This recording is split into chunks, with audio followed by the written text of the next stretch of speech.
Mga katrops, welcome back ulit sa aking channel, Sports React PH.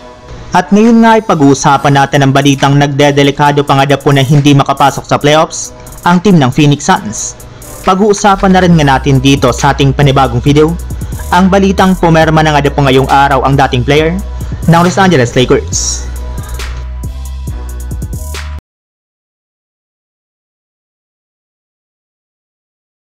Alam naman nga po ninyo mga katrops na sobrang nahihirapan na nga po na manalo ang Phoenix Suns ngayong season sa pagkakapanalo lamang nga po nila ng 3 beses sa kanilang huling 10 laro. Bukod rin nga po dyan ay meron rin naman nga po silang kasalukuyang 3-game losing streak na siyang rason bakit unti-unti na nga po silang nababaon sa ika-11 pwesto sa Western Conference. In fact, umabot na nga po sa 1.5 games ang kalamangan sa kanila dito na ika-top 10 ng Golden State Warriors at tumaas na rin naman nga po sa 5 games ang lamang sa kanila na ika-top 6 na Los Angeles Clippers. Ibig sabihin, kung sakasakali man nga po na magpatuloy pang muli ang pag-struggle nila at pagkatalo sa second half ng season, ay hindi na nga po malabo na hindi sila makapasok sa playoffs at kahit sa play-in tournament man lang.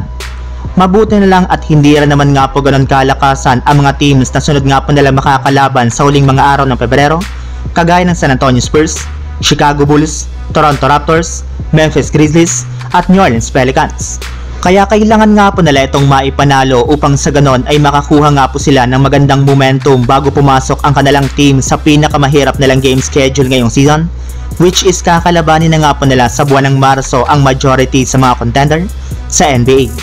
Samantala, punta naman tayo sa ating sunod na pag-uusapan sa balitang pumerma na nga po ngayong araw ang dating player ng Los Angeles Lakers.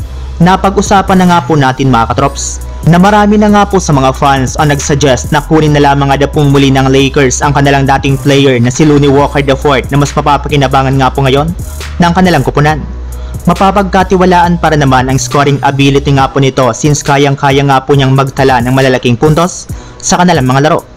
Kaya hindi nga po talaga malabo na kunin siya ng Lakers kung sakali man na magkaroon sila ng bakanting pwesto sa kanilang kasalukuyang lineup sa pamamagitan ng pag-wave nila either kay Cam Reddish o di kay si Markieff Morris.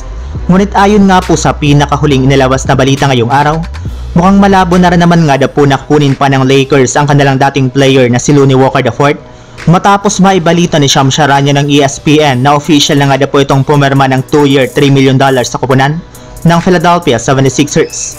Para nga po sa inyong kalaman mga katrops, huli nga po itong nakapaglaro sa EuroLeague mula nang umalis siya sa NBA. Ngunit ngayon nga po na binigyan siyang muli ng kontrata ng 76ers ay magkakaroon ulit nga po siya ng pagkakataon na ipakita ang kanyang tunay na laro at potensyal sa loob ng liga.